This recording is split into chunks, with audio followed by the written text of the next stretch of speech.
Students, welcome in my channel. बेटा हम देख रहे हैं क्लास 11th की मैथ एंड एक्सरसाइज 1.1 का क्वेश्चन नंबर 3। ठीक है बेटा, क्वेश्चन क्या है आपका, निम्नलिखित समुच्चयों को रोस्टर रूप में लिखिए। यानी कि हमें रोस्टर मेथड इसमें यूज करना है। क्वेश्चन में दिया क्या है बेटा, फर्स्ट पार्ट है a इक्वल टू मतलब ब्रैकेट के अंदर x सच दैट x एक पूर्णांक है और -3 से x जो है -3 से बड़ा है और 7 से छोटा है। ठीक है, इतना क्लियर हुआ। आप देखते हैं कैसे क्या कह रहा है बेटा। इसमें क्या है, पूर्णांक है एक, x क्या है, पूर्णांक।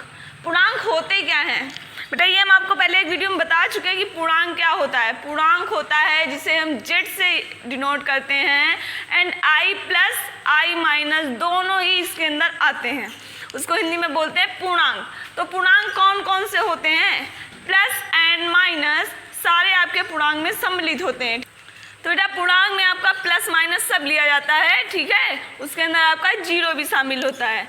तो देख लेते हैं बेटा, पहले इसको लिखने का तरीका क्या है वो देखते हैं। नॉर्मली तो आपको बस ऐसे ही लिखना है, तो क्या लिख दोगे, a इक्वल टू -3 से x बड़ा है, -3 से बड़ा क्या हुआ, -2 -1 एंड 0। उसके बाद कहाँ तक गया, 1 2 3 4 5 6 7 से छोटा। क्लियर। पर इसको लिखेंगे कैसे, उसका तरीका क्या होगा। फर्स्ट पार्ट का सॉल्यूशन बेटा है, देख लेते हैं। यहाँ समुच्चय बेटा, समुच्चय क्या दिया है, a या b, फर्स्ट पार्ट कर रहे हैं यानी a। समुच्चय a में क्या दिया है, x सच दैट x, यानी x जो है यहाँ समुच्चय a में x एक बेटा क्या है, पूर्णांक है। x एक पूर्णांक है जिसमें x कैसे दिया हुआ है बेटा, ध्यान देना, जिसमें -3 से x बड़ा है और 7 से छोटा है। ठीक है, इतना क्लियर हुआ। तो इसको लिखेंगे बेटा a इक्वल टू ब्रैकेट तो आपका सेम ही रहेगा और क्या, -2 -1 0 1 2 3 4 5 6 7 भी जाएगा क्या, नहीं जाएगा। क्यों, अगर यहाँ इक्वल होता दोनों में, ध्यान देना बेटा, अगर साथ में इक्वल भी लगा होता तो -3 भी आता और -7 भी आता। एक में इक्वल होता तो 7 आ जाता, दोनों में ही आपका सिर्फ लेस देन ग्रेटर देन लगा हुआ है, यानी कि 7 से छोटा है तो 7 आपका यूज नहीं होगा। क्लियर। तो आपका रोस्टर मेथड हो गया a इक्वल टू, ये हो गया क्लियर। अब बेटा इसका सेकंड पार्ट देखते हैं। सेकंड पार्ट में क्या है, b इक्वल टू ब्रैकेट में है x सच दैट x संख्या 6 से कम एक प्राकृत संख्या है। 6 से कम है बेटा, 6 से कम प्राकृतिक संख्याएं यानी कि नेचुरल नंबर। नेचुरल नंबर की स्टार्टिंग कहाँ से होती है, 1 2 3 4 5 6 इन्फिनिटी तक। तो 6 से कम प्राकृतिक संख्याएं कौन कौन सी हो गई, 1 2 3 4 एंड 5। 6 से कम है, उसमें 6 शामिल नहीं होगा। तो क्या लिखोगे बेटा इसमें, यहाँ समुच्चय b बेटा, समुच्चय देखना पड़ेगा, समुच्चय में कौन सा दे रहा है, इसमें a दिया था तो a लिया था, इसमें दिया है b। तो समुच्चय b में 6 से कम प्राकृतिक संख्याएं हैं। कौन सी हैं, प्राकृत संख्याएं। तो बेटा b इक्वल टू आपका कितना हो जाएगा, b इक्वल टू ब्रैकेट में बेटा 1 2 3 4 एंड 5। 6 से कम है, 6 उसमें शामिल नहीं है। इतना क्लियर हुआ। आगे बेटा देखते क्वेश्चन। बेटा इसका थर्ड पार्ट है क्वेश्चन का, इसको भी आपको रोस्टर मेथड में ही चेंज करना है। क्वेश्चन दिया है c equal to x such that x दो अंकों की ऐसी प्राकृत संख्या है जिसके अंकों का योगफल 8 है। ध्यान देना बेटा, थर्ड पार्ट का सॉल्यूशन क्या है, यहाँ पर समुच्चय में क्या दिया है, यहाँ समुच्चय c सी में 2 अंकों की प्राकृतिक संख्या है, 2 अंकों की प्राकृत संख्या है जिनके अंकों का योग 8 है। अब पहले ये बताओ बेटा, 2 अंकों की, कैसी 2 अंकों की प्राकृतिक संख्याएं? प्राकृतिक संख्याएं 1 से स्टार्टिंग होती हैं और 2 अंकों की कहाँ से स्टार्ट होती हैं? 11 से, यानी कि 11 से ही तो 2 अंकों के अच्छे स्टार्ट हुए, 11, 12, 13, 11, 12, 13, 14। तो इसमें क्या कह रहा है? 2 अंकों की वैसी प्राकृतिक संख्याएं लेनी है जिनके अंकों का योग कितना हो? 8 हो, यानी कि उनको जोड़ो तो कितना है? 8 है।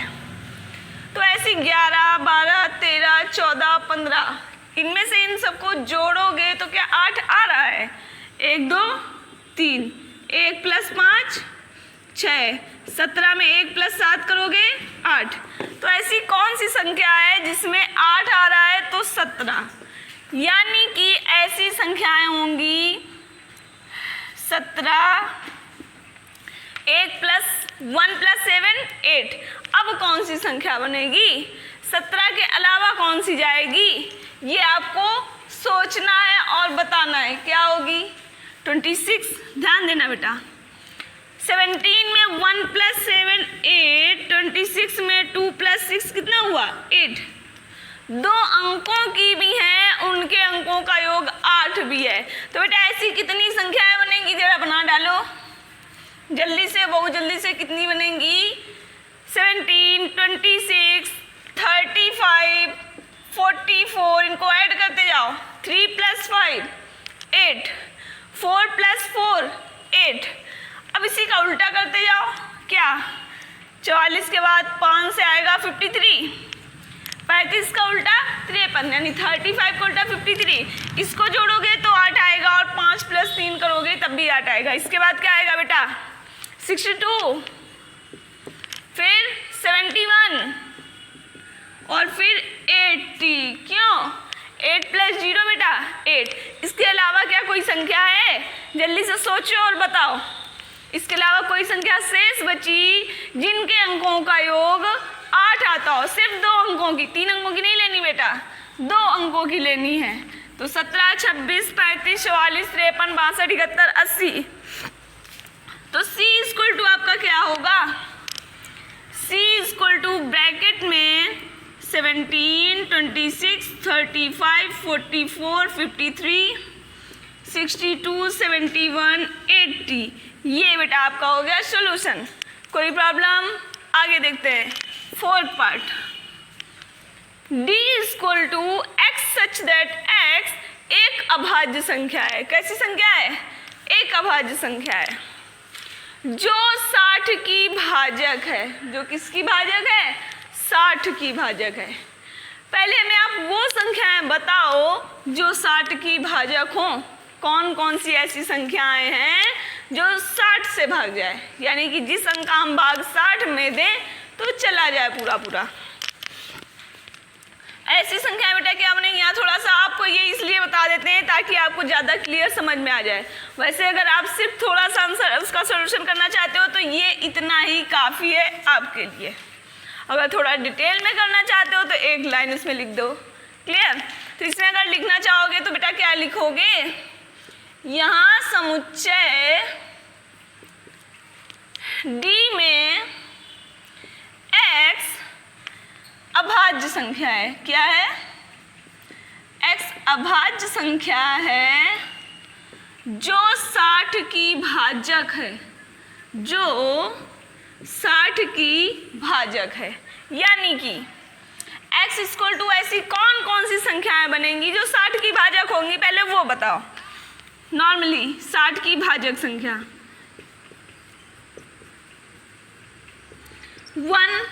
1 तो सबका भाजक होता है, कोई भी संख्या ले लो। 1 के बाद 2 का भाग अगर 60 में दोगे 2 3 जा 6 एंड 0, 20 बार पूरा जा रहा है। फिर 3 के बाद बेटा 4 से जाएगा 4 से भी जाएगा, 5 से तो जाएगा ही जाएगा, क्यों? 0 है लास्ट में। 6 से भी जाएगा। अब बेटा देखो किससे जाएगा, 10 से जाएगा, 12 से जाएगा, 15 से जाएगा, 20 से जाएगा एंड 30 से जाएगा, और उसके बाद सिर्फ 60 मतलब 60 खुद 60 से ही जाएगा। क्लियर? ये तो वो संख्याएं हुई जो 60 की भाजक हैं। बेटा आपको ऊपर थोड़ा रफ कर देते हैं, ज़्यादा नीचे जा रहा है। तो आपकी जो 60 से भाजक संख्याएं वो कौन कौन सी निकल के आ गई? 1 2 3 4 5 6 10 12 15 20 30 एंड 60। अब इसमें एक पॉइंट और आपका दे रहा है, x जो है एक अभाज्य संख्या भी है। बेटा अभाज्य संख्याएं कौन सी होती हैं? जिसका भाजक एक और वो संख्या स्वयं होती है, वो होती है अभाज्य संख्या। तो बेटा इनमें से ऐसी कौन सी संख्याएं हैं जो अभाज्य हैं, यानी कि जो D के अंदर आपका जाएगा वो मेन आंसर होगा, वो क्या होगा? ध्यान दो बेटा, 1 एक ऐसी संख्या है, 1 जो एक अभाज्य, बेटा 1 को अभाज्य में नहीं लिया जाता है। 2 हो गई, 3 हो गई, 2 3 ये अभाज्य संख्या। क्यों? इसका जो भाजक है वो 1 है और 2 है, इसका भाजक है 3 और 1। इसके अलावा बेटा कोई और संख्या बची? इसके अलावा आपकी संख्या बचेगी 5।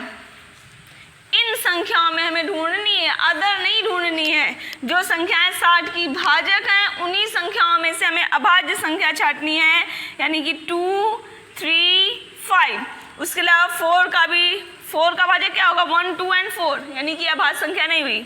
6 10 12 और कोई भी आपकी अभाज्य संख्या नहीं है, तो इसका जो सोल्यूशन आंसर आएगा वो D के रूप में दिया, यानी D 2 3 एंड 5। ये हो गया बेटा आपका इस क्वेश्चन का रोस्टर मेथड। क्लियर? बेटा इसके आगे 5th पार्ट इसका क्या है? E = ट्रिग्नोमेट्री शब्द के सभी अक्षरों का समुच्चय। तो इसको बेटा आप नॉर्मल लिखोगे, क्या लिखोगे? E = E से डिनोट है, यानी E = अपना वही ब्रैकेट मंजिला वाला, ठीक है। तो इसमें आपने क्या लिखा?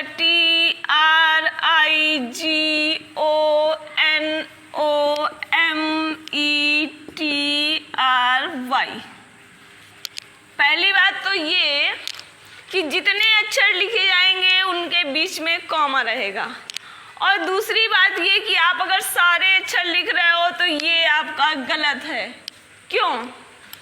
समुच्चय में ऐसा होता है, अगर हमें कोई भी अक्षर की मीनिंग दी हुई है तो उसको जब आप लिखोगे तो कैसे लिखोगे? ध्यान देना बेटा, आपने T लिख लिया, R लिखा, फिर I लिखा, G लिखा, O लिखा एंड N लिखा। उसके बाद फिर से क्या आया? फिर से O आया, यानी O एक बार आपका हो चुका है और फिर से रिपीट हो रहा है। अगर समुच्चय में कोई भी वर्ड 2-3 बार रिपीट होता है तो हम उसे बार बार नहीं शो कराते हैं, उसे बस सिर्फ एक बार ही लिखना होता है। यानी O आपका एक बार पूरा हो चुका तो ये O आपको नहीं लिखना है। फिर क्या आएगा? M E एंड T आपका ऑलरेडी पहले लिखा जा चुका है, R भी आपका लिखा जा चुका है, Y। ये हो गया बेटा आपका समुच्चय में जब आपको उसका रोस्टर मेथड लिखना होगा। क्लियर? अब आते हैं इसके 6th पार्ट पे। 6th पार्ट में क्या है? बेटर शब्द के सभी अक्षरों का समुच्चय। तो बेटा ये आप खुद ही लिख सकते हो, जल्दी से बताओ क्या होगा? इसमें आपका हो जाएगा B E T। बेटा E T और E आपका हो चुका है, इसे लेना नहीं, और आपका एक और बचा R। क्लियर? आगे देखते हैं बेटा। बेटा आगे क्वेश्चन आपका 4 क्या है, निम्नलिखित समुच्चयों को समुच्चय निर्माण रूप में व्यक्त करो। बेटा समुच्चय निर्माण रूप क्या होता है, सेट बिल्डर फॉर्म। इसके आपको नाम से ही मालूम चल रहा है, निर्माण करना किसी चीज का या बिल्डिंग बनाना, सेट बिल्डर फॉर्म। ओके, तो उसको कैसे पूरा क्लियरिटी से शो कराना। ठीक है, आपका क्वेश्चन इसका फर्स्ट पार्ट क्या दिया है, 3, 6, 9, 12। तो ये इस क्वेश्चन में आपको ये क्या दिख रहा है कि किस रूप में ये है, इसको क्या लिखोगे आप, यहाँ हमें 3 के गुणज के रूप में, यहाँ समुच्चय 3 के गुणज के रूप में है, मतलब 3n के रूप में। कैसे, 3 गुणा 1 3, 3 इंटू 2 6, 3 इंटू 3 9 एंड 3 इंटू 4 12। क्या इसके अलावा भी कुछ है आपको दिख रहा है, नहीं। यानी 3 के गुणज के रूप में 3 एकम 3, 3 दूनी 6, 3 तिकाई 9, 3 चौक 12, 3 1 जा 3, 3 2 जा 6, 3 3 जा 9, 3 4 जा 12। 3 के गुणज के रूप में है।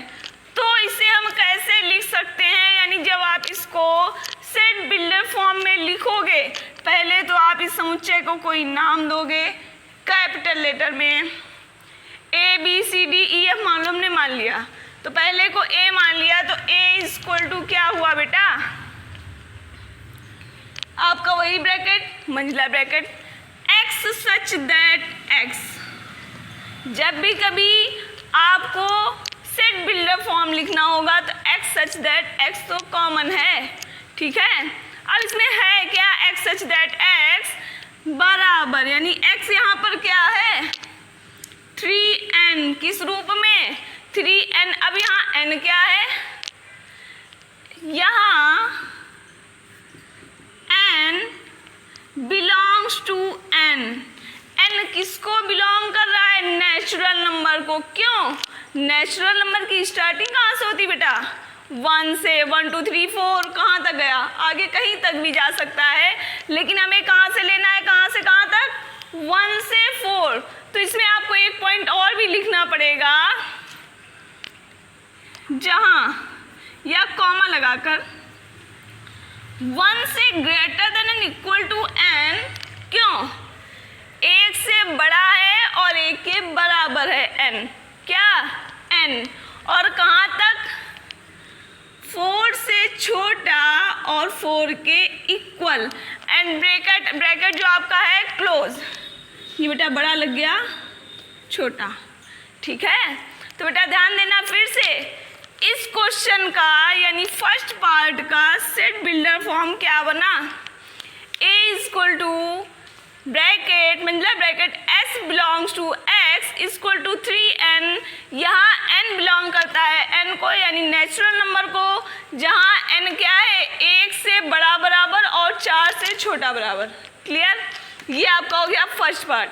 अब आते हैं इसके सेकेंड पार्ट पे। बेटा आपका सेकेंड पार्ट किस रूप में है, पहले ये बताओ। यहाँ पर हमें क्या है, इसके सेकेंड पार्ट में क्या लिखोगे, यहाँ समुच्चय में बेटा अगर ये आप नहीं भी लिखना चाहते हो कुछ भी, तो आप डायरेक्ट भी लिख सकते हो। थोड़ा सा लिखना चाहते हो तो क्या लिखोगे, यहाँ समुच्चय 2 की पावर n के रूप में है। कैसे देखते हैं, 2 की पावर 1 बेटा कितना होगा 2, 2 की पावर 2 कितना हुआ 4, 2 की पावर 3 8, 2 की पावर 4 16, 2 की पावर 5 32, 2 की पावर 5 कितना होगा, करके देख लो बेटा, 2 गुणा 2 गुणा 2 गुणा 2 गुणा 2 कितने बार 5 बार, 5 टाइम्स है, 2 2 जा 4, 4 2 जा 8, 8 2 जा 16, 16 2 जा 32। इतना क्लियर, सारे नहीं लिखे हैं बीच में, समझाने के लिए इतना लिख दिया है। तो इसका सेट बिल्डर फॉर्म क्या होगा, क्या लिखोगे, b इक्वल टू मान लो या a इक्वल टू कोई भी चलेगा, आपका bracket x such that x, ये तो कंपलसरी मैंने आपको बोला, x सच दैट x बराबर 2 की पावर n, क्या लिखोगे 2 की पावर n, जहां n बिलोंग्स टू n। इससे बेटा ये क्लियर हो जाता है कि नेचुरल नंबर को बिलोंग करता है, ठीक है। और जो n है वो कहाँ से कहाँ तक है, 1 से लेकर कहाँ तक गया, 5 तक। कहाँ तक, 5 तक। तो ये बेटा हो गया आपका सेट बिल्डर फॉर्म, 1 से n जो है 1 से बड़ा बराबर और 5 से छोटा बराबर। क्लियर, ये आपका दूसरे नंबर क्वेश्चन का सेट बिल्डर फॉर्म। बेटा ये 2 पार्ट अभी हमने बताए हैं, इसका जो थर्ड पार्ट है वो सेम सेकेंड पार्ट की तरह है। कैसे, इसमें 2, 4, 8, 16, 32 था, इसमें 5, 25, 125, 625, यानी कि 5 की पावर 5 की पावर 1, 5 की पावर 2, सेम वही पैटर्न चलेगा, सेम इसी तरीके सॉल्व करना है। इसका सेट बिल्डर फॉर्म जो है आप खुद बनाओगे, और अगर नहीं होता तो बेटा आप कमेंट से पूछ सकते हो। आते हैं इसके फोर्थ पार्ट पे। 2, 4, 6 कहाँ तक गया हमें नहीं पता है। अब ध्यान दो, इस क्वेश्चन में बेटा है क्या, ये क्या है, 2, 4, 6, ये कैसी संख्याएं दिख रही बेटा, सम संख्याएं। तो बेटा ये आपकी कैसी संख्याएं हो गई, 2, 4, 6 जो हैं एक सम प्राकृतिक संख्याएं हो गई। कैसी, सम प्राकृतिक संख्याएं। क्यों, प्राकृतिक संख्या 1, 2, 3, 4, 5, 6, और उसमें से जब सम हो जाएंगी, विषम हटेंगी, 1, 3, 5 ये विषम हट गई तो बची सम, यानी 2, 4, 6, 8 कहाँ तक गई, जहाँ तक भी गई, ठीक है। तो इसको बेटा सेट बिल्डर फॉर्म में कैसे लिखोगे, कैपिटल ए या कुछ भी, मान लो ए बी सी हो गया, इसको डी ले लिया, तो D equal to x such that x एक सम प्राकृतिक संख्या है। बस ये आपका बेटा हो गया सेट बिल्डर फॉर्म, सम प्राकृतिक। जब इसको आप वापस किसमें, रोस्टर मेथड में चेंज करोगे तो क्या लिखोगे, d इक्वल टू सम प्राकृतिक संख्याएं, यानी 2, 4, 6 डॉट डॉट, हाँ बेटा डॉट डॉट लगाना मत भूलना, सम प्राकृतिक संख्या डॉट डॉट लगा दिया है क्योंकि कहाँ तक गई हमें क्लियर नहीं है, ठीक है। आगे आते हैं बेटा इसका फिफ्थ पार्ट। इसमें क्या है, 1, 4, 9 एंड 100 तक गया। तो बेटा इसमें आपको क्या दिख रहा है, ये किस रूप में दिया है, नेचुरल नंबर तो है नहीं, सम या भाज्य संख्याएं भी नहीं है, मतलब सम या विषम संख्याएं भी नहीं है, ठीक है। तो ये किस रूप में दिया है, ध्यान देना बेटा, 1 का स्क्वायर 1, 2 का स्क्वायर 4, 3 का स्क्वायर 9 कहाँ तक गया, 10 के स्क्वायर तक। 10 का स्क्वायर बेटा कितना हुआ, 100, यानी इसके बीच में और क्या क्या आया, 4 का स्क्वायर, 5 का, 6, 7, 8 एंड 9 का स्क्वायर भी शामिल है। तो इसको बेटा सेट बिल्डर फॉर्म में कैसे लिखोगे, इसको बेटा लिखोगे E equal to x such that x, जहां x बेटा क्या है, n स्क्वायर। बेटा n स्क्वायर क्यों लिया, ध्यान दो, 1, 2, 3, 4 कहाँ तक गया, 10 तक, यानी n कुछ है, मतलब n क्या है, नेचुरल नंबर, और उसका क्या है, स्क्वायर, 1 का स्क्वायर, 2 का स्क्वायर, 3 का स्क्वायर, वही रूप तो आपको दिया हुआ है। तो बेटा इसमें क्या लिखोगे, x such that x equal to n square, जहां n belongs to natural number. किसको बिलोंग कर रहा है, नेचुरल नंबर को, और 1 से जो n है 1 से बड़ा बराबर, और किससे बेटा छोटा है, 10 से छोटा और बराबर है। ये बेटा हो गया आपका फिफ्थ पार्ट का सेट बिल्डर फॉर्म। क्लियर, अगर कोई क्वेश्चन में डाउट होता है तो बेटा आप कमेंट से पूछ सकते हो। Thank you.